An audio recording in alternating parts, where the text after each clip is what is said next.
Welcome back. Welcome back to another episode of Detroit is Different. And in studio is someone that actually, when we met last year, we were here and we spoke for hours a lot about community and her journey in community. Not necessarily in Detroit, but definitely in this Michigan footprint and how to navigate finding a home. And finding a home, and through that, how academia can become an outlet for opportunity through that. And with Grand Valley State University now, the Detroit Center, Shawntae, how are you today? I'm wonderful. How are you? All is well. All is well. So we were talking a little bit beforehand, and we spoke a whole lot before, but I usually start these journeys where it's like, where did you start and connect with Detroit? I already know a little bit of this, but let's talk a little bit about background to the city. Yeah. What's the connection? Yeah. So I am from Flint originally, grew up in Flint and ended up in Detroit about 8 years ago now. After, and I'm sure we'll get into this later about all of my educational journey, how I ended up finally graduating. But it took me several years to graduate from U of M Flint. I was in and out of school for a while and got a job right out of college when I finally graduated. It wasn't quite for me. And so I was like, well, what am I doing now? I guess I'm going to go to grad school. So I went to grad school at Eastern and lived in Ypsi for a couple of years. And my husband was, he was not my husband at the time, but my now husband was already working in Detroit. He does IT work for the city. And he was already kind of commuting back and forth between Ypsi and Detroit. I really wanted to work at Wayne State. I was an academic advisor when I worked at Washtenaw Community College during grad school, and Wayne State was known to have a really strong academic advising training program, and they were known to just have a really good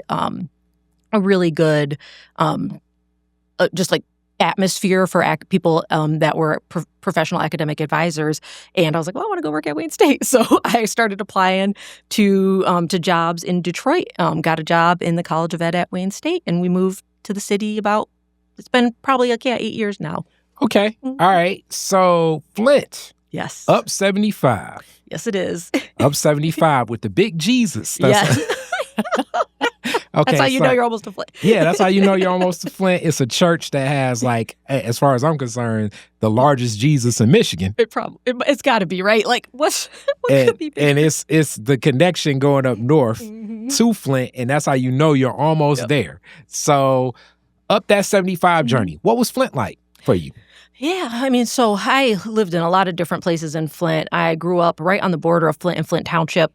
Went to Carmen Ainsworth Schools, which is the Flint Township School District. And it's kind of interesting the way the boundaries were drawn for the school districts, at least then. They're probably similar now. But even though there was a Flint Community Schools were next to my apartment complex where I grew up, we could literally hear Flint Northern's marching band practice from our house. But the way the boundaries were drawn for school districts, we went to this other school district that was in the township. And so let's ride into Carmen Ainsworth Schools.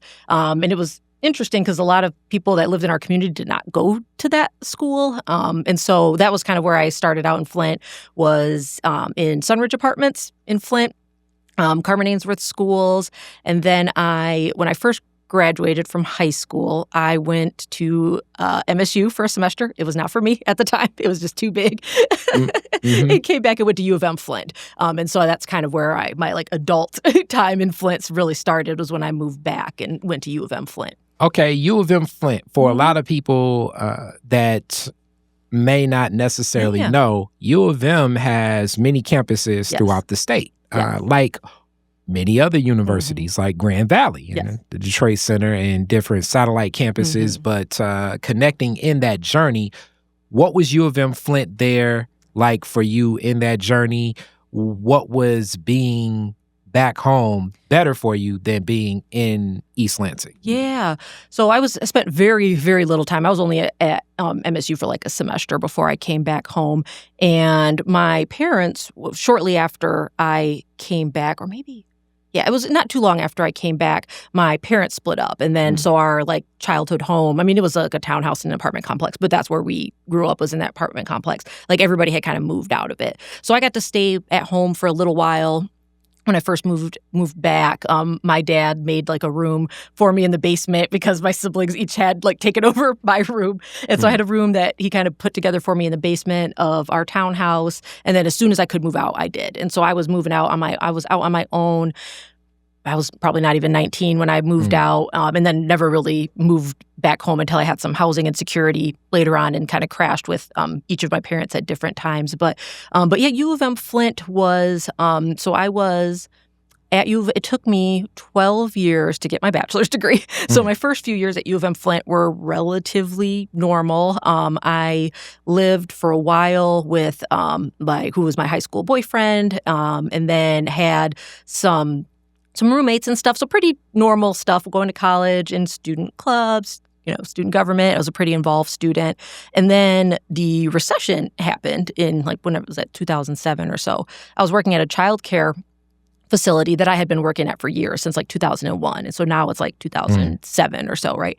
And so the childcare facilities, daycares and early childhood facilities, when the economy is bad, people aren't bringing their kids to daycare because either they're out of work themselves, daycare is so expensive. And so the childcare facility really cut back on jobs. And so I got laid off. And I was very much living not making a lot of money because early childhood educators don't make a lot of money to begin with, but I was really living paycheck to paycheck. So it didn't take long before I got evicted from my apartment and then got evicted from another apartment later, and got my car repossessed and just kind of spiraled from there. Okay, now during this time, you're also very young. Yes. Experiencing the throes of a recession, where people that are much older are experiencing the throes of a recession. Right. And at that younger age, we often align youth with not necessarily having confidence in voice. Right. And looking at opportunity and advocating for self, because that's learned over time from those tougher experiences. How are you just navigating the throes of something like, okay, eviction 1, eviction 2, car repossessed. Right. These are heavy things that can happen to a person. And I really didn't have, my parents were both struggling too. In 2007, they divorced. And so everybody's just struggling because none of us really made a lot of money. But then we're all living separately too. So we're not even we can band together and be in one house and share expenses. So everyone's living separately. And so I really, wasn't able to, move back home, so to speak, in that sense, because my dad was kind of bouncing around from place to place.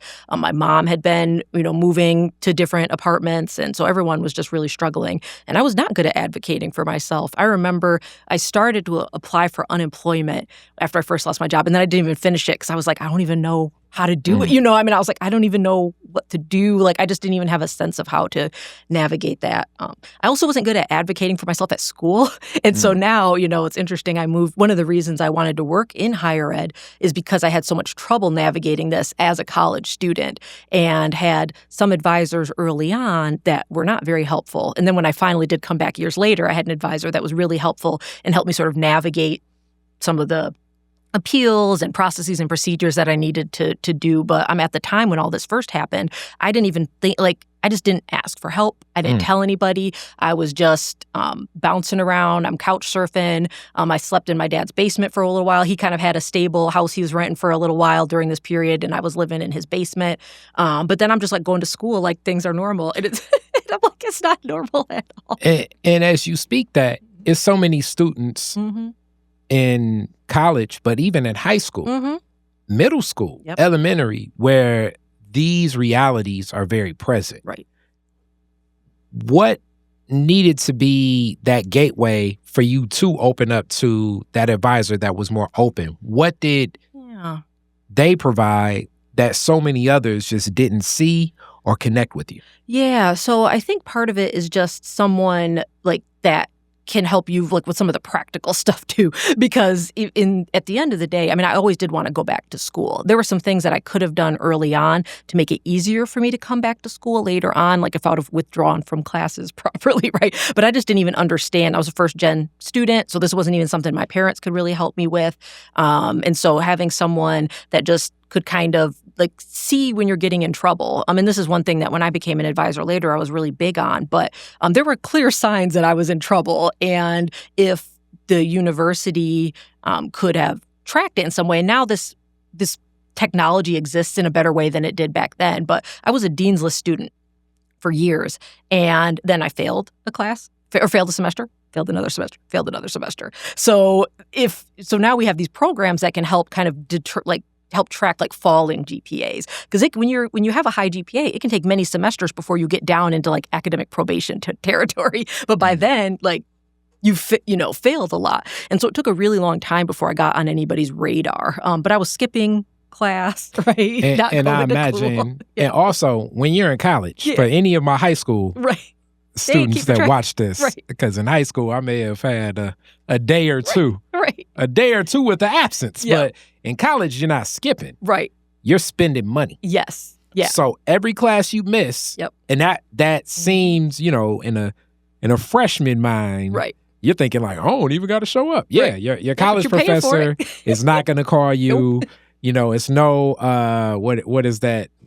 And I thank God I didn't have to deal with that in high school. There's no robocall. Right. Yeah, nobody's checking up on you. There's no letters going home, right? Like there's nobody. And so so there's not, so in some ways, like people, students are just looking for someone to see them and like notice that they're gone, right? So if you're in a class and you have a professor, and if you were a good student and then you miss 2 or 3 class sessions, right? To have someone like notice and reach out to you, or have a system at the college that is in such a way where if the professor notices somebody's missing, that they know someone else that they can contact. And so if reach out to their academic advisor or a success coach or someone else that's providing some kind of support services for the student, and just say, hey, I noticed that such and such has been gone. Like, how can we reach out to them? What can we do? But so often people just don't notice. Like you said, college students can be kind of transient anyways, and you're not required to go in a lot of situations. But and I just think of how many other students must have fallen through the cracks, because I was an active student. Like I was student government, right? Yeah. And really involved in a lot of student organizations and knew people in the administration at the college. And still, even I didn't know how to get help. And it was years later after I had dropped off, because after you fail so many times, they don't let you just come back. Like you get in financial aid trouble. You're on academic probation. And I literally thought when I got my academic probation email that I was like done with college. I was like, well, that's it. Like, wow. I got to drop out, because I didn't know what it meant, really. And also in this, it's just like stacking up, dealing with these heavy circumstances. And also you couple this with your parents are splitting at the same time. So that stability of even reaching out to mom or dad, some of the silence could be, and I'm guessing this, that it's like, okay, if I talk to my siblings or if I talk to my parents, they're going to be like, oh, just get on the train. We all dealing with this. Struggling, right? Yeah, so, and it's a recession too. Yeah. Some of the silence could have been, in some ways, an empathy towards everything else, but it's also just chipping away at what's happening with you. Exactly. Yeah. I mean, it was all really challenging. Like I said, I'm just like going to school pretending like nothing happened. And it's so funny to see, how Facebook shows you like memories and stuff, like Facebook memories. And I'll see posts from that time and it's like, Shawntae's in the library studying. But I'm like, you failed every class that semester. I'm like, what was I doing? But I'm like just going through the motions of being in school, even though, there's no way some of those semesters I was going to pass. And then the next semester going and signing up for classes again. And those are other touch points where academic advisors or faculty or other folks in the university or college can start connecting with you, be like, hey, what happened last semester, right? Like you failed all your classes last semester. You're signed up for a full course load again this semester. And then the next semester, I literally have 4 semesters in a row where I failed, if not every class, almost every class for 4 semesters. And it took that long before my overall GPA got low enough to where I was actually on academic probation. Yeah. So during this, and you uplift this, you actually deliver a TED Talk, kind of exploring a lot of housing instability, homelessness, houselessness, finding that space. And that's weighing heavy too. Yeah. into couch surfing. Right. And so it's interesting because, and this was the case with a lot of college students or families that are kind of doubled up with someone or couch surfing, is that they don't realize that that is technically a form of homelessness. And so I discovered that. So I had been laid off from my job at the early child care facility, and I got a part-time job. A friend of mine was working at a youth shelter in Flint. It's called Reach. And it was like a homelessness runaway shelter for teenagers in Flint. And so I get this job and I start learning more about housing insecurity, homelessness, and I realized and I start seeing HUD's official definitions for homelessness, which there are 4, and one of them is essentially, it doesn't say it, but it's essentially like couch surfing, doubling up with other people. And I was like, oh, so when I was, a year ago, when I'm bouncing around, didn't have anywhere to live for multiple months, if not long, probably it was over a year, I was like, oh, that was like homelessness, but I didn't realize it until later when I got this job and was working in the homelessness system that there were lots of definitions for homelessness. But that also means that people don't know, they don't have the language to describe it. You don't know how to ask for help. Like there might have been help. There's really not a lot of homelessness and housing funds go to what is like considered like the category 1 definition of homelessness, which is literal homelessness, like sleeping outdoors, sleeping somewhere that's not not a living. And what's considered a place with a roof. Right, exactly. So people living, sleeping on park benches, living in their cars, sleeping in abandoned buildings. That's considered literal homelessness. And the majority of housing funds goes towards that, as it should, right? Because those are the people that are at most need. But then there's other definitions of homelessness, like people at imminent risk for becoming homeless. So if you get a eviction notice and your landlord says you got 14 days to move out, that's a definition of homelessness too. Somebody who hasn't had a stable lease in, I think it's like 60 days is what the HUD definition is. That's considered homeless. People couch surfing, people doubling up with other families, people fleeing domestic violence situations and don't have a safe place to go to. So these are all definitions of homelessness under HUD, but people would never think of some of those things as being homeless. And so they don't realize that maybe there are resources for them. Maybe there's help because you just wouldn't describe it that way. And especially college students, you're like, oh, I'm just crashing at my friend's house, right? But it's very unstable because all it takes is someone saying like, oh, you can't stay here anymore. And then what, right? And then even the planning of that. Right. The other layer, you being a woman, carries a lot of weight, as I've been hearing more about and reading, like sexual homelessness. Right. And this kind of connects to domestic violence too. And women feeling as though through this relationship, I'm going to have a place to stay. Right. And then they're stuck. And you're stuck in this relationship. Right. And the worst, as we could see, it would be domestic violence, but it couldn't even necessarily just be that. It could just be the fact that you don't want to be in this relationship, but it's providing shelter. And that it also, like, the running joke that men can do that as well. Right. Either way, these are realities that are functioning and playing out. And the other, I don't know what definition this is, but people that are staying in places paying rent when clearly these are not places that are sanctioned and ready to have a renter, and they're not ready to be occupied by a renter. So it'll be like a place where it's leaks in the roof, or the bathroom is not functioning, or it's not a functioning kitchen, or, you know what I'm saying? It's like, all right, look, at 3 a.m, you can come in, knock on the window 2 times, and then, I'm going to slide a key, and then you can sleep till about, from 3 a.m. till about 10 in the morning. You got to leave at 10, or when I'm gone, you gone. So now you got to just like drift through the day until it's time to come back again. Until it's time to come back. Like these are the things and realities that a lot of people are facing. Yeah. My first few places after I was sort of exiting the worst of my couch surfing were places that I was not on a lease, right? A couple of them were places that were not probably up to any kind of building code, were not meant to be leased out as living space, but that's the only place I could stay because like how do you get an apartment in an apartment complex or with a more reputable landlord when you don't have a good credit history, when you don't have a good history of paying rent? I had been evicted twice, right? Like they were trying to take a chance on me. And this is the layers that stack up because during this time, that's when credit really started coming into play to get a place.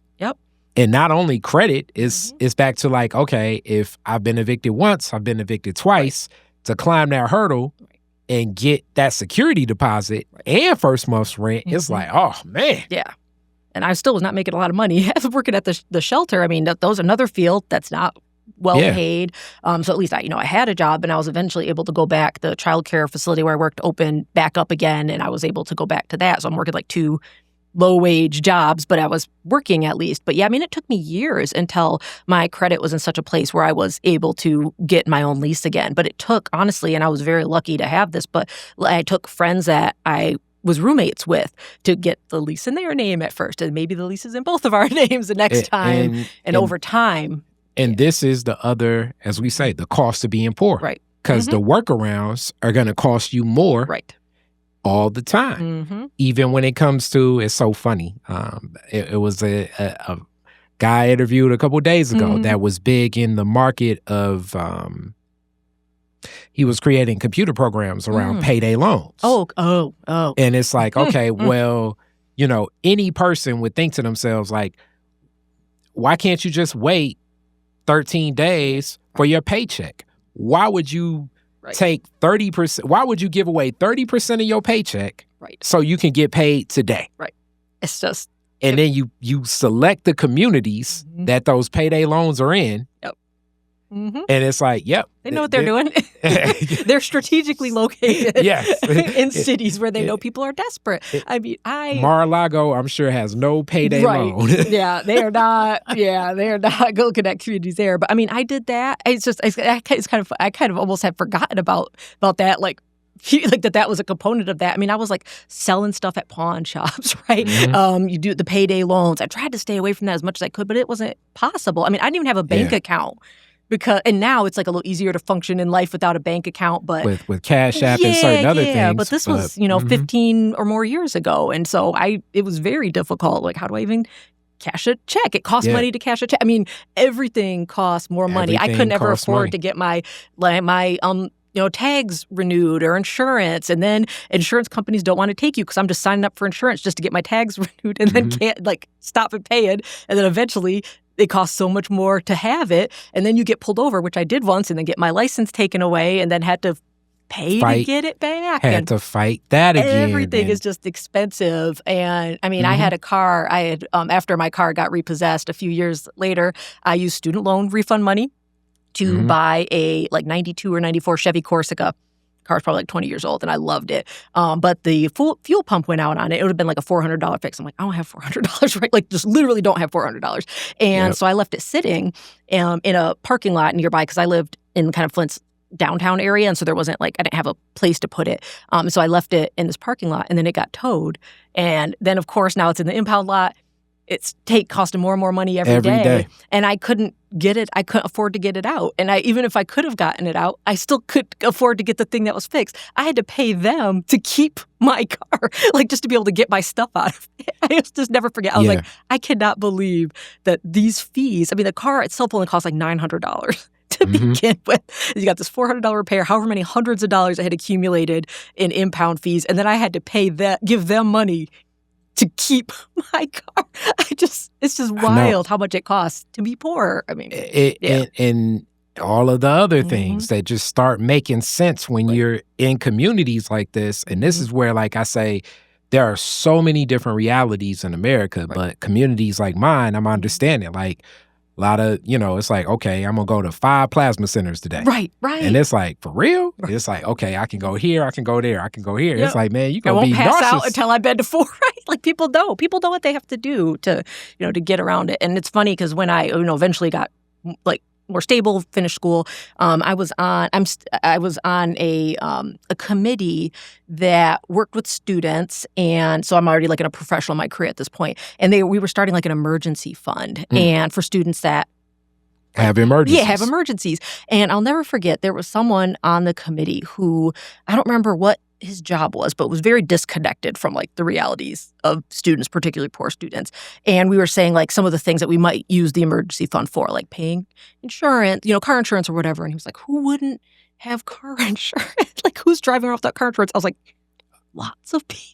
Damn near. Me 5 years ago. Everybody in my neighborhood. Almost everybody in my neighborhood.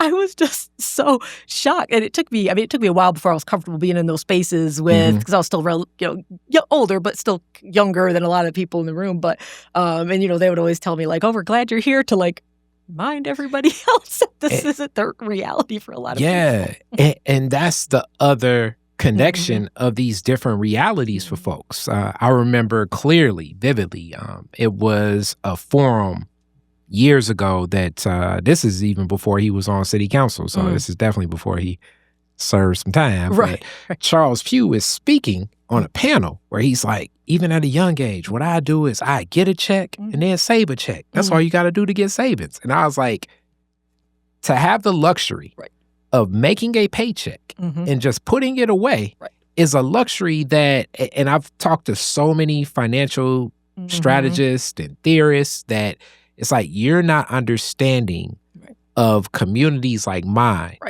and so many of the luxuries that shouldn't be luxuries that you have based on so many of the people that I know. Yeah. Now, is there massive consumption when people do end up with some money? Most definitely, because sometimes I think it's just making up for so many of those days when when say no for everything all the time. Yeah.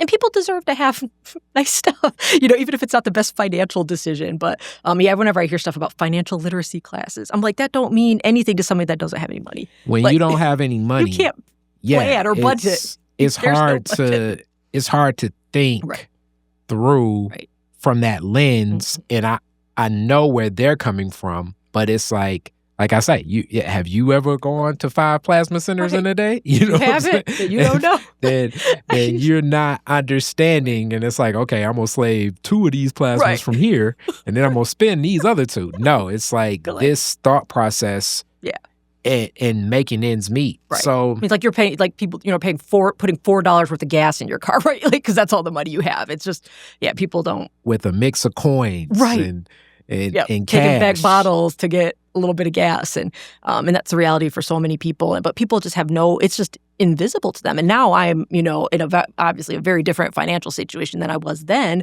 And I'm at a point where now sometimes like I'm like, oh, when is payday? Like I could forget that, when payday is. But I mean, that was not the reality for me for so long. And you speak on this and you advocate and understanding and then working in those spaces. Your presence of mind and strengthening, as you started recognizing more of what you were going through, how did you begin to say, okay, this is how I need to advocate for people experiencing this? Yeah, so it's kind of interesting. So I had been working at the youth shelter in Flint for a while, and then I decided I wanted to go to grad school, and I found a job at Washington Community College, and it was being a success coach for a scholarship program that the community foundation there was housing, and they really wanted someone that could do like case management style success coaching with the students in this program. And I was like trained by social workers at the shelter where I had worked. And I was like, oh, we're doing case management there, like intakes, triaging, figuring out people's needs and matching them with services. And so that's what this scholarship program wanted to do, but for college students. And I was like, that's perfect. Like, that's exactly what I could have benefited from. And so it was a really interesting bridge for me from being like doing like the nonprofit work at the shelter into higher education. And I was going to grad school for higher education, because when I finally finished at U of M Flint, I had been dropped out for like 7 years. And I went back and I was like, how the hell do I get out of here? I was like, I had so many attempted credits and not enough credits to get any particular degree. But there was an advisor who helped me navigate all of that. And so I was like, I want to do what you do, right? And so it's all kind of aligned where I was like, I want to study higher ed. I want to work in higher ed. And then there's this job in higher ed in the city where I want to go to grad school that is looking for someone to take more of like a social work approach to working with students. And so that's when I really started getting into like case management, which for folks that don't know is like really about like wraparound services for people, making sure that you're connecting people with resources, like following, tracking progress, intervening when someone needs help. And so case management is very common, of course, in social work and in some medical field, like some healthcare spaces. But at the time wasn't really common in college. So when I was at EMU, I had a faculty member who was fantastic. And she was like, we should have a class in our higher ed program about case management. And so she helped me design that class. And then I got to teach it for several years. So to the students in the higher ed program, like after I graduated, I taught this class called Case Management in Student Affairs, to help more people like start to be able to recognize like the realities of what some of their students might be facing. So that was one thing that I did. I started presenting at conferences on college homelessness and talking about kind of how I just, shared with you a little bit ago about like the different levels of homelessness and how college students don't tend to think that what they're experiencing is homelessness. So I did a lot of presentations like on the campuses where I was working and going to school, but also just at professional or conferences around the whole region, really, but did a couple national conferences too. But even just in the spaces where I was, like I mentioned, that committee I was on, we were doing emergency grants. So that like advocating for that type of thing, trying to find more ways and more innovative ways to do emergency grants. Because if you can't give an emergency grant quick, then like there's almost no point. But higher ed does not move quickly, and it's hard to move money through higher ed. So we're figuring out like, what are some organizations we can partner with to get students money faster? How do we, and a lot of people, they want proof that the student did whatever they were supposed to do with the money. But I'm like, this is not about that. We're not like tracking people down to make sure did every dollar that we give you, like we're just helping people, getting them, just helping people and moving on. And then, following up with other support that they need, but not to like nickel and dime them over the money that we gave them. It's like we give people money, we trust that they took care of whatever they took care of with it is what they needed to take care of with it. So in that space now, you're empowered and advocating for really a lot of the reflection of some of those services that you would have needed and know what that is. Right. And you can speak from a different authenticity about it. What were some of those connections with some of those students as you're talking to them? Yeah, I mean, I used to have when I did that TED Talk that you mentioned earlier on college homelessness, and one of my slides I had on that had a like line graph of my GPA in college, where it's like Dean's List really high, housing insecurity, and I had it like circled in a little box, down like 0.0 GPA, right? And then when I'm housed and stable, way back up, 4.0 until I graduated. And so I used to show students that, like I had it printed out in my office, because when students would struggle, they, would think like they're the only one, or they just don't think that the staff and faculty that they're talking with understand where they're coming from. And so I wanted students to know, not to make it about me, but just let them know like, look, like there's nothing you could tell me that is going to surprise me. I'm here to help. I know how to navigate the system. A big part of a lot of this and case management in general is navigating and negotiating systems, because systems are not easy, inherently easy to navigate. Higher ed is no different than like trying to navigate like government benefits. Like I mentioned, like I didn't apply for unemployment when I was unemployed because I didn't know how. A lot of processes in higher ed and are like that too, where they're just complicated. And students that don't know. Like you don't even know what to ask. And so when I was working, so I did a lot of work, like systems work, trying to make the systems better, but also working with individual students to help them advocate for themselves, and when needed, advocate on their behalf, but just help them figure out what's out there. How do you fill out a FAFSA if you are estranged from your parents, right? Like there's ways to do it, but it's not always easy to know. Like I helped a student once that was housing insecure and didn't realize that when you are housing insecure, you don't need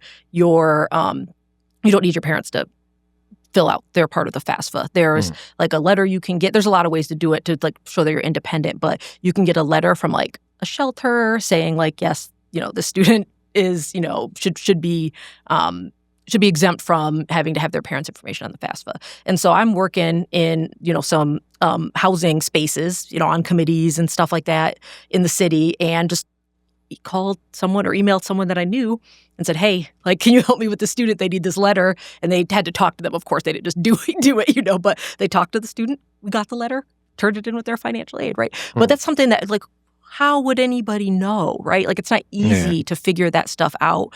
And so I just, helping people that work with students understand those things and know that when they hear a student say that they got evicted or they broke up with their boyfriend and now they don't have somewhere to go, like having those college personnel understand that that's homelessness and that there's resources, and then helping them help the students navigate all of the complexities that go along with it. So in that balance of now being in an advisory role and making those connections, now I definitely got to throw this at you, because I know the first thing a lot of people say, even our current commander-in-chief would say, you can just pick yourself up by your bootstraps and you can go out here, hit the ground running. A lot of these people experiencing this are wasting their money or are on drugs, and this is the decisions that they're making. So understanding when this is a real situation, because some of these stereotypes exist for a reason as well. There are people, but let me be honest with this. All right, look, when it comes to people that game the system, I actually think a lot of those people that complain about people gaming the system, because the gaming in the system is usually a lot more people in suits than people that are, with a sign standing on by an overpass. Right. That's a Kari Frazier. Not even a Detroit is different thought. That's just a Kari Frazier thought. Because disclaimer. Boy, oh boy, man. I mean, we got it's like half-built jails across the street from NFL stadiums. You know what I'm saying? So, you know what I mean? It's things we've seen where millions of dollars have gone from governments to things. You know what I'm saying? We have somebody that's, it's a lot of that. Right. So government subsidies definitely are spending more of this funds. Right. With that being said, there are people that do have struggles. And also during those times of those extreme throws, I think that it could align when other mistakes stack up and things like that. Right. How would you speak to knowing to keep those students on track and not necessarily getting enraptured in whether that be depression that, may find itself into alcoholism or just, sometimes it's just a lack of belief in self or other drugs or things like that. Yeah. So you'll hear a lot of competing thoughts on this. A lot of people across different higher education institutes don't even like what I did because they think it's like hand-holding, right? Like case management in general is like it is in some ways like kind of a hand-holding approach. My philosophy is just help people. Just help people, right? With as few stipulations as possible. That's not always possible when you're dealing with money. So sometimes when especially like, let's say, use emergency funding for an example, like there could be students that might take advantage of emergency funding, right? I tend to believe that most people won't. And the people that do are fewer and far in between, and that we shouldn't punish a whole group of people because there might be a couple of bad actors, so to speak, in the space. And I've personally seen very little of that. And I know it exists. And you talk about gaming the system, like, yes. But you're right about who is gaming the system and for how much money, right? Like, I mean, we're talking about individual students because we're talking about students, but maybe getting an emergency fund and not using all of it towards what we were supposed to. Which, sure, could we police that and catch them, right? Like, I'm not trying to catch people. Like, I personally, whenever I've been in a position to oversee something like this, like, I'm not trying to catch people doing wrong. Like, I'm just going to assume positive intent and just help people. Because first of all, it's easier than trying to build, because the more stipulations you put on something, then you got to manage it, right? And then it gets tighter and tighter and tighter. And I'm like, we can't even give this money away anymore because we've made it so difficult for people to access. And then it's like, what's the point? So I tend to just kind of lead from a place of like, assume positive intent. Most people are doing what they say they're going to do it. If they're not, that is not on me to judge them. But you'll see a lot of critics of that approach in higher ed, and that's why I think we don't see some of these emergency funds have gotten more popular certainly over the last decade. But that's one of the common things that people say. Well, how are you going to manage? Yep. What how happens? are we going to make sure that they used it the right way? I'm like, we don't. And I lean with you. One of my clients, shout out to Solidarity, that does a lot of energy democracy work, received funding where we were, this past summer, just paying people's bills. Yep. And some of it, I was thinking from being in those positions myself before and knowing people, all of the stipulations that some of these other agencies have. Right. I was like, don't we need this? And don't we? They was like, no, you don't need to do none of that. You just get on the phone with them, talk to them, because it's like, am I really going to sit here and exhaustively ask? Like, okay, let's just put it like this: if the woman I'm talking to is staging having 4 children crying in the background, right, all that work, telling me, sending me false documents of all of these shut-off notices. Right. It's to the point where, like, this is just extra performative. Like, you just deserve the money for the show. For my heart, right. I'm just going to take this at face value. Because to think to myself of, like, okay, I want to be blocking what this could be, that's going to be tough. Yeah. And it's those similar cycles. Because I've been there before. It's like, I know how, it's like a domino effect. One thing hits the next thing, it's the next thing, it's the next thing. And then that can lead to that defeatist attitude, which can get to a state of, what's the right word I want to use? I can't think of a better term right now, but like almost like people are like walking, but their presence of mind isn't there. Right.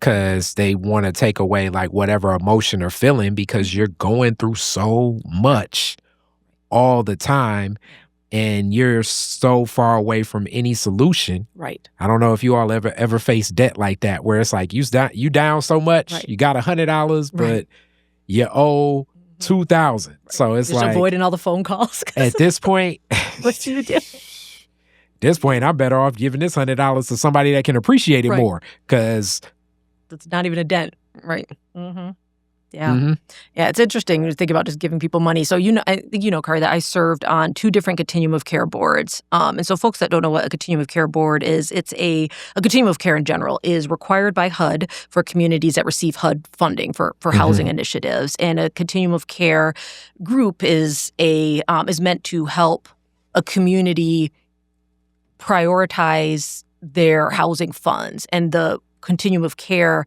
applies for funds through HUD on the community's behalf, and then helps distribute the funds across like shelters or other or like mental health organizations, workforce organizations, whatever is part of the continuum of care system in that community. And so I served on the continuum of care board in Washtenaw County when I was there, and actually I was their first higher ed rep on that committee on their continuum of care board, because they didn't have, there's always a K-12 person, a McKinney-Vento person, which McKinney-Vento is an act that requires K-12 students that are experiencing homelessness to still be able to have transportation to get to school, still get meals. And so there's always a K-12 person on a continuum of care board, but there's not usually a higher ed specific person. Washtenaw County, they got Washtenaw Community College, EMU, U of M, right? And it doesn't seem like those, like necessarily those would be communities that would have a lot of homelessness, but there's no housing in Washington. I was going to say, I could easily see, but this goes back to that real life scenario. So if you, similar to what you experienced, so you could be attending EMU or U of M, your parents split. And we know that divorce is one of those key gateways that leads to definitely some financial instability. So now that support is going into what that is. So now you started, what was stable is not as stable. Anymore, Where do you turn to? Now you're attending U of M or Eastern. You might be away from home. And you're away from home. And that stress, it's almost like what you say. It's like you got that eviction notice, because it's like, where am I going to go? You have no idea. Yeah, so that community, so that was interesting that it's not surprising that was the community that kind of looked at that as being a necessary spot on their continuum of care board. So that was really powerful to be part of that group in that role. And then I moved to Detroit and was elected to the Continuum of Care Board here in Detroit. And usually a lot of communities, a Continuum of Care Board is county-based. Here in Detroit, because Detroit is so big, Detroit has its own Continuum of Care Board, and then the rest of Wayne County has their own one, their own out-county COC. But when you look at one of the things, like I said, the COC, Continuum of Care, does is allocate funds. They apply for funds through HUD, and then they kind of do like a bidding process where different shelters and organizations say, we need this much, we need this much, we need this much, and then COC splits it up. So just seeing like the massive amount of money that is in the housing system, like you just start to think after a while, like, why don't we just give people money? Why don't we just give people houses, right? And that right there is also one of those key things. We were at something and shout out to Glenn Wilson with Community First, and we were at an event not too long ago, and he's working in that space. But when we look at affordable housing and the rates for affordable housing, I don't see that connection. Because affordable housing, really what they're stating is affordable is like $1,750 for a 2-bedroom. Right. And they say if you can get really good, you're looking at $1,300 for a 2-bedroom. When I also look at the income that people are making, where, this is still a state where, it's still people that are making $12.50 an hour here. Right. The fight for 15, it will be in place, but still, like, how are people navigating this stuff? Right. Yeah. I mean, there's certainly a population of people that housing price will work for them. But for so many people, when they say affordable housing, we're thinking of like helping serve like the poorest people. Yeah. When I was at my most poor, I was paying like when I was living place where I could pay, I mean like $400, $500 a month, like to rent a room somewhere because that's all I could afford. So $1,300 is just would have been insane at the time. I was making this was, a while back, minimum wage hasn't really changed, but I was making like $9 an hour at one job, $10 an hour at another job. I'm working multiple jobs. Like I talked about Facebook memories earlier. I would see like, I'm working all day at the daycare and then I worked third shift at the shelter. I was literally working like 16-hour days all day, all night, and still couldn't afford more than $500 a month, for rent. And with that $500, that still is like, that's significant. It's not like you're $500 and putting something into, you're not putting anything into like what is that? Like a savings account or, what I'm saying? This is all basically you're back to zero, restarting. Yep. Like we talked about before, it's expensive to be poor. And so, even though when I was working consistently, I was just paying so much more money for everything because it just cost a lot of money. And you're spending every day. Yep. You're spending every day. And having that same empathy in this academic space, you shift over to Grand Valley, Detroit. Yeah. What was it about Grand Valley, knowing how much you advocate for students, that drew you over there? Yeah, so I firmly believe, and I know that higher education, like in the traditional sense, like going to a college or a university, is not for everybody. But I am convinced that the only reason that my social status has changed, my class has changed, is because of college. I mean, that literally is what turned it around for me. I was dropped out of school for a long time, working 2-3 low-wage jobs, finally got back to school, graduated, and then shortly afterwards got a $40,000 a year job, which is not a lot of money, but for someone who when you think about like you're making $9 to $10, I and felt now like I it's was like, rich. Wow. I'm only working 8 hours. I'm only working 40 hours a week. Yes. And I get $40K and I get benefits. Yes. Oh man, get out of here. Like I felt like I had just won the lottery, right? Because I had just never ever had so much money in my life. And the only reason that I was able to get that job is because I graduated and started getting some connections, through school and through some other work that I was doing through school in downtown. But yeah, I mean, so that just totally changed my life. And I've continued to go to school since. Like I've got a master's degree. I'm in a PhD program right now. But I believe that higher education is one of the best ways to getting out of poverty because I just lived it, and it's continued to afford me opportunities over the years. And this has only been like 10 years. I graduated from U of M Flint finally after 12 years in 2015. So it's only been 10 years since I graduated, 11 years since I was, still dropped out and not making very much money. And so just how much my life has changed in those 10 years is wow, almost unrecognizable. And I think a lot of it, almost all of it has to do with school. The connections that I've made, the reason I'm able to get jobs, even to get this job that I have at Grand Valley, right, is because I didn't know anybody at Grand Valley, but I was doing work that was recognizable and was in a committee meeting with someone who talked about the Omni program at Grand Valley where I work, heard about it, and I really, it just really spoke to me because for your viewers, Omni at Grand Valley is a division that is focused on adult and online education, and really these what we call completion degrees for people that were like me and like lots of others that had lots of credits from lots of schools and haven't really figured out how to do something with them, how to do something meaningful with them, package them in such a way where they are marketable in the workforce and get people degrees. And so when I learned about Omni and what Grand Valley was doing, I was like, oh, I want to go work there, because that's the kind of program that would have helped me when I was a student. Because I ultimately, even though I was able to go back to school, I got a sociology degree for my bachelor's degree, which was fine, but I hadn't really taken a lot of sociology classes. The only reason I picked that degree was because my advisor was basically told me the courses aren't sequential, so you can just load up on them. Otherwise, some classes, if you're doing biology, right, you got to take biology 101 before you can take 102, 103. Sociology, I could just take a bunch of sociology classes at once and finish faster. So I did, but I still had to take multiple. I had to basically do that whole degree because I had not ever taken those classes before.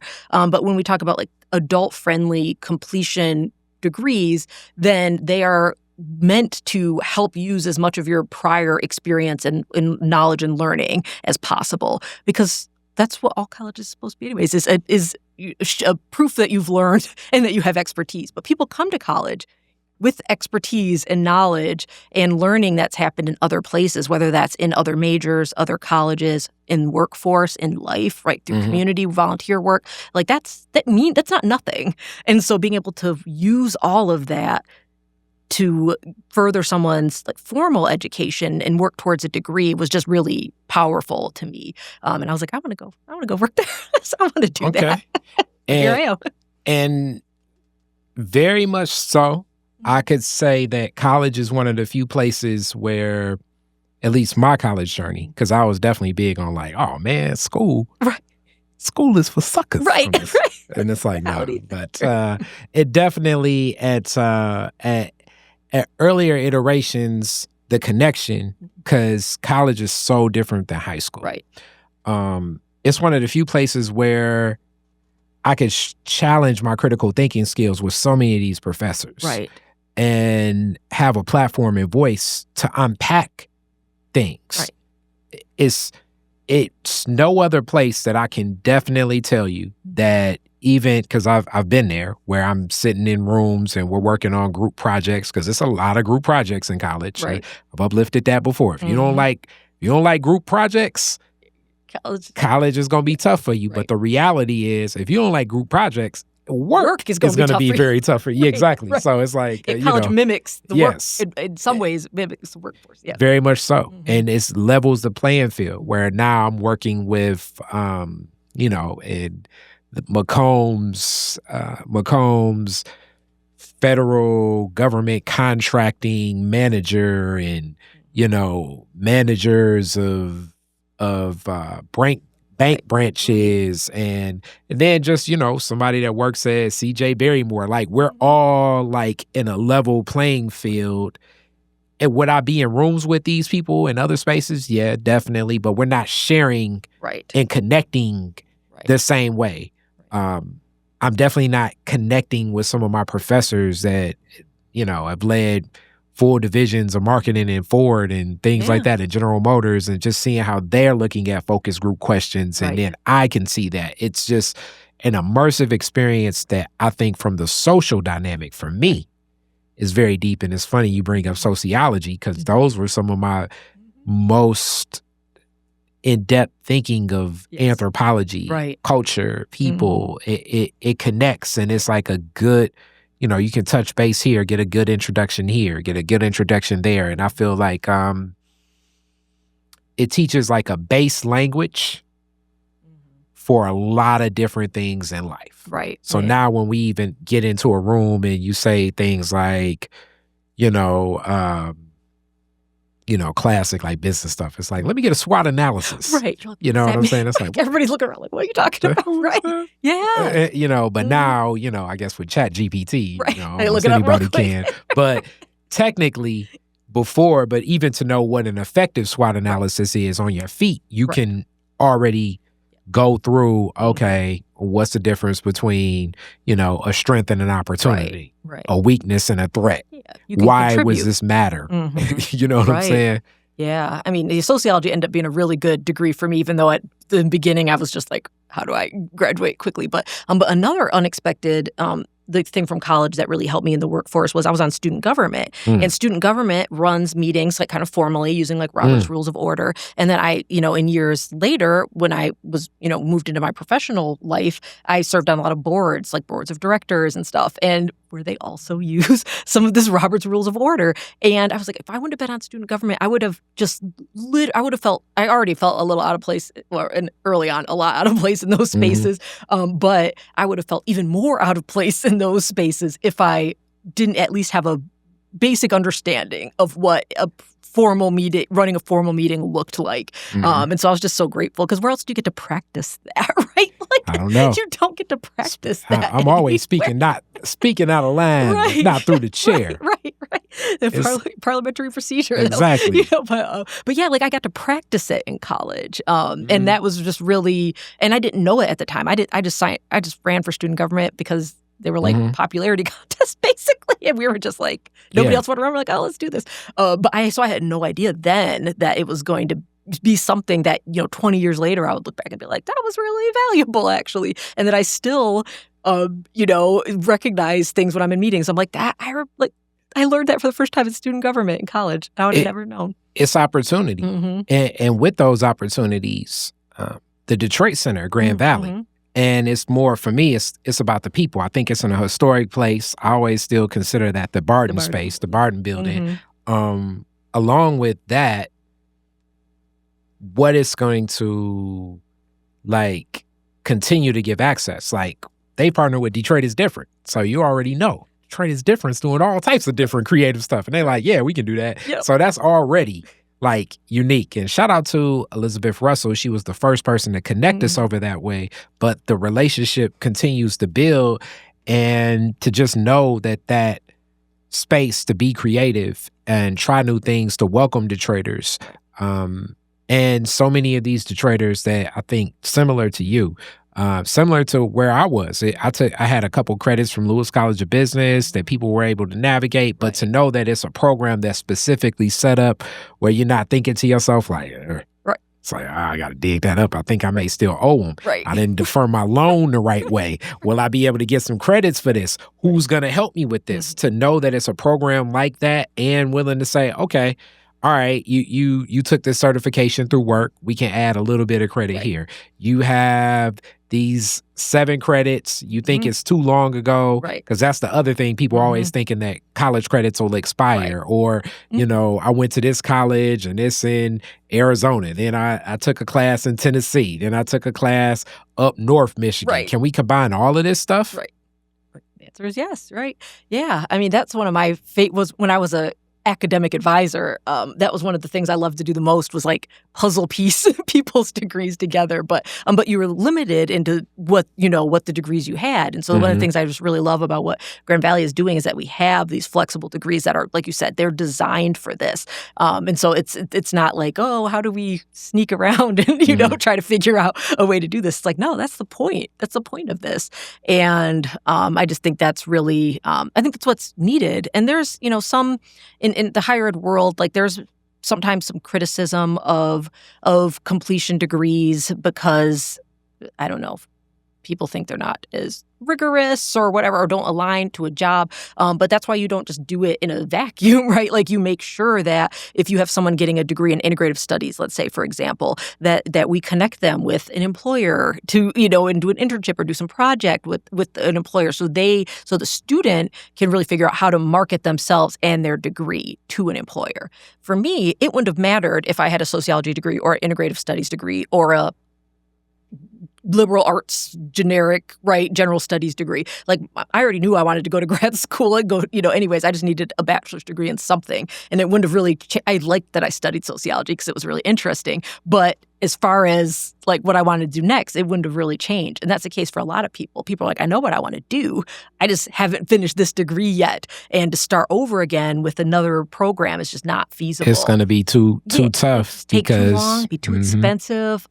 So having these programs that are literally designed for this exact situation, which just thousands and thousands of people are in this situation where they have some college and no degree, but lots of valuable work experience, lots of valuable education that they've either gotten formally or informally throughout their life, and helping them figure out, like, how do you sell this, right? Because if people can't get jobs, then it's not useful either. So how do you sell this to an employer and take everything that you know and that you've learned, plus what you're doing in this degree program, and then use all of that to make you marketable in the job search? And also just the other pivots in life. You may start, I remember Henry Ford Community College where I went, where I looked up and I'm like, oh yeah, I got my business, I got my associates in business, but it's like, oh yeah, I guess all these credits stack up where I can get an associate in like multiple business. So it's like, I might as well go collect all of them since I earned it. Right. So sometimes the pivot may be like you have your bachelor's here, you take 4 more classes, you have a bachelor's here. Yep. Mm-hmm. It's more specialized. It's in scope. You have your bachelor's in, I don't know, business management, but now you can shift it over to some other form that's specialized in project management. Exactly. Things like that can exist. And, and Grand Valley has this, but, other institutions do. Like, we're having more stackable credentials where you have, like, certificates that, are academic credit-based, and so they fit into different degree programs. So for some people, it might be retroactive, right? Like you could just describe, they might accidentally get a certificate by just doing their normal coursework. And other people, they're doing it the opposite way. Like, they're getting the certificate first, maybe testing it out, seeing, like, I don't know if I need a degree, but I'm going to do the certificate first. And then, later on say, okay, well, I have this already counts for academic credit. Let me build on this and continue my education. I think that's the coolest thing. I also personally think that the adult student, that's me. I want to say, when did I end up with my bachelor's? I may have got my bachelor's. It may have been 2015 or 14 myself. Yep. It may have been, but it may have been earlier. I don't know. But I just started slowly but surely just continuing to take those classes.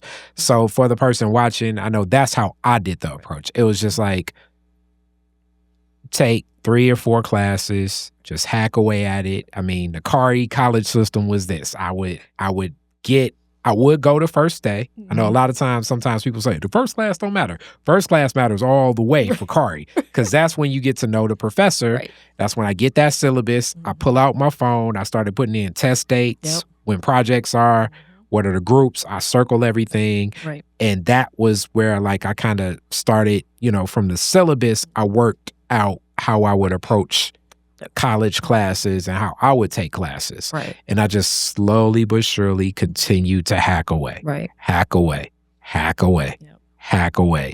And it's like, okay, associates, bachelors, masters, eventually possibly a doctorate. I don't know, Dr. but Fisher. just keep slowly but surely hacking away. And not looking at it, the African proverb, how do you eat an elephant? Right. Chunk by chunk. Don't try to eat the whole elephant. I mean, the time's going to pass anyways, right? The time's going to pass anyways. So you can make slow progress is progress. And that's the thing, in the summer and spring, maybe take 2 classes instead of 5 classes. Right. If I could uplift this to any of the young people I know, because that's usually where they crash out, because they'll be like, oh, because their mind is in, from high school. It's like, I could take 6 classes. And it's like, okay. hold your horses. Nope. Right. hold your horses. Yep. But just because you had 6 classes in a day in high school, don't not recommend for a college student. Not at all. I'm trying to take as minimal credits as you can keep with your scholarship up. Do that and pace yourself, build, strengthen your writing skills, strengthen your critical thinking skills. Number one thing, strengthen your skills to work with others. Yes, absolutely. I mean, and you're right. I think that's one of the most valuable things that college teaches us. And I mean, every job that I've had, of course, there are different types of jobs. Like I mentioned, my husband works in IT. He still works on a team, but a lot of their work is a little bit more individual contributor kind of work. But every job that I've had has involved massive amounts of working on teams and being on lots of committees and spearheading teams and corralling people to try to get people moving towards a goal. Like I said before, there's just nowhere to practice that. My job that I had in college, like I worked at a daycare. Like I loved that job. It was an amazing job, but it wasn't like preparing me for like the professional workforce necessarily, because there was none of that like corralling a team working. It just was just a different environment. So college was really where I got to practice all of that. And I think that when there's a lot of debates on the value of college and the value of a degree, it's just a lot more than a piece of paper, right? And it's a lot of things that you get. That's not just the credits and the courses and the diploma. I think it's, because people say the costs and student loans and however you navigate what student loans can be. If you have loans or if you have the scholarship, I believe from the other side of it too, just from now looking to contract out and work with other people and bring aboard people to teams, it's almost like a running joke. I've found that a lot of people that are a couple credits away from college completion, usually when you're working with them, they may be a little bit like, it's like, they're here, they're there. Right. You know what I'm saying? Yeah. Meaning like that's the other lesson you're learning in college. Sometimes you got to do, I don't want to say not what you want to do, but sometimes in the group of the tasks and deadlines and managing how schedules work and everything, that's what you got to do. Yep. And how much can you stretch, write that 15-page paper. Right. When first it was like, wow, I got to write a 10-page paper. Then it becomes a 15-page paper. Then it becomes a 25-page paper. Then it becomes like, damn, I got to do a 50-page paper. Right. So then you start thinking like, okay, how do I go about approaching this capstone? Right. What are the steps of it? How do I gather my research?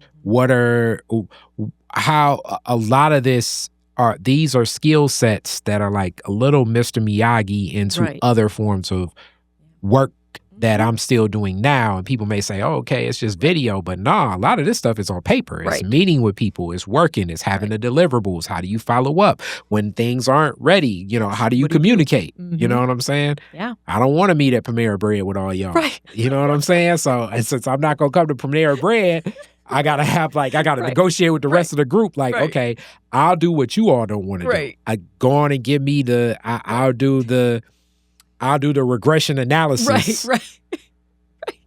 And I know y'all don't want to do that. Right. I just negotiate the but all of this is how functions in the workplace. Yeah. Too. Yeah. And when you think of like I've done a lot of interviewing, like hiring of people over the course of my career, and the people that give really strong interview answers are people that can describe that process, right? Like they can really take because that's how a lot of interview questions are structured, and even if they're not, a response that can tap into that process that people have when they think, here's how I start, here's what I do, here's what this looks like, here's what happens at the end.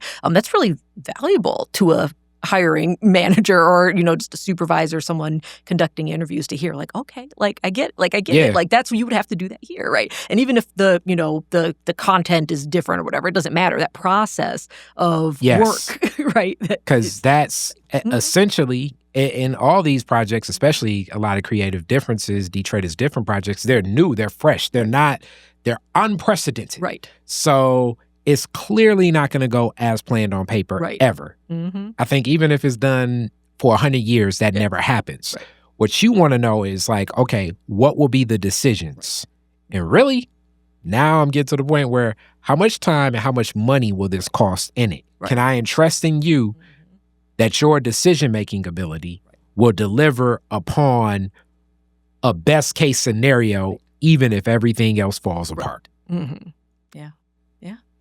People that can articulate that in an interview and it's just hard to learn that. Like you said, where else? You learn it through work experiences, but how do you get work experience to start doing it? Yes. I mean, a lot of lower wage jobs just don't provide those. Like I said, my daycare job, loved it, didn't provide it. My shelter job, loved it, didn't provide those. I worked in a restaurant, definitely don't provide those opportunities. They're looking to have you function in like where you're thinking less. Right. Where basically it's almost like, we can hire a person today and immediately they can get working. Yep, exactly. So you're going to get told what to do as opposed to like working through that thought process. Yep.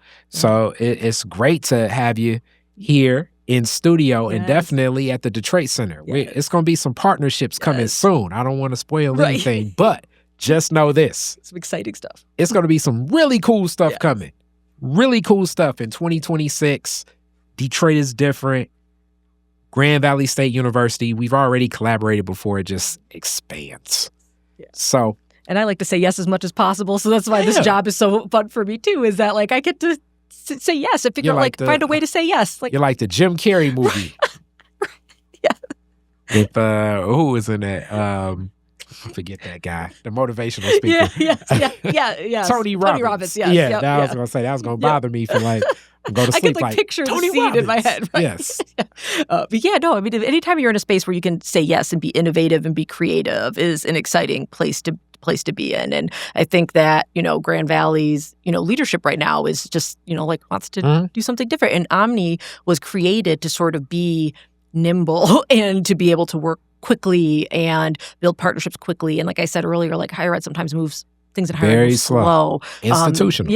Any institution moves slowly. And so Omni was kind of meant to be able to move a little more quickly. And so that's exciting for me. That's how I like to work. I like to say, yes, I have a lot of ideas. I want to do them. I like other people can bring me ideas. I want to do that too. And let's rock and roll. Yeah. And I've introduced you to a couple people. It's more people I want to introduce you to. So I see that space. Like we've seen a lot of other spaces in Detroit is different paths. Like we look up and like everybody we know is doing something there. And then I'm hitting you up like, hey, it's booked. Your people. And it's like, more people. Yep. It's great. I love it because activating culture, that's what we're about here. Right. So as we get to a close, let the people know how they get in contact with you. Yeah, absolutely. So anyone, first of all, I'm on LinkedIn, Shawntae Harris Mintline. Find me on LinkedIn. I like to see what other people are doing, so I like to follow other people on LinkedIn and see what organizations are doing. You can go to our website, gvsu.edu/omni. All of our contact information is there for the Detroit Center. My contact information is on there. Call us, email me, let's find a way to work together. We are excited to be in community. I mean, like I said, I live in Detroit, so this is literally my community. And we, our ultimate goal is, of course, helping people get graduated. But there's a lot of other things that go along with that. And so a lot of this community building and building trust across the city and other parts of Southeast Michigan, which is part of my region for Grand Valley as well. And so we're here and we are excited to partner with whoever is ready to partner with us. We're going to be ready to rock and roll. So now, classic Detroit is different questions. Yes. All right. So, first question. Very first car, year, make, and model, year you got it. So my first car was, I had a black Firebird. Yes. It was not a nice car, but I just thought it was awesome. I just thought it was amazing. I didn't get my license until I was 18, so I was 19 probably when I got that car. Okay. It didn't last a super long time, but that Pontiac Firebird, I just thought I was there we go. I thought I was hot stuff in that car. I love it. Where was the first place you went when you got it? Oh gosh, I don't even remember. Yeah, I don't remember. Yeah, I was already living out of home, so I'm not sure where I would have went with it. But yeah, I loved that car. I drove it till it didn't go anymore. till it had better days. Yes. It already had some better days before you. Yes, but it had less better days when it was all right. You are the DJ at the end of the fireworks, Woodward and Jefferson. You get to play 2 songs. What songs you playing? Oh man, I love, so this shows me as like my millennial age, but I love Montel Jordan, This Is How We Do It. Okay. And Usher's Yeah. Those were like my party songs. Yeah, my party songs. Yep, when I was in college. I'm with it. Yes. I'm with it. Yeah. Definitely. Those are definitely party songs. Most definitely. Yes. 90s, 2000s. It's visuals. Yes. Actually, both those songs are like, the videos are like parties and nightclubs and stuff. Yep. So, and last question. This is always it's a different one for people from the Caribbean. Oh, yeah. But from Flint, you'll get this one. Yeah. An alien comes to you and comes down, spaceship, stops, and it's like, take me to the most Detroit place you can take me. Where you taking the alien? The most Detroit place I could take them. You and E.T. hanging out. E.T. going out on the city. Oh my gosh. That is a great question. I need to think about that. We have gone a couple of times to Burt's. And, yes, yeah.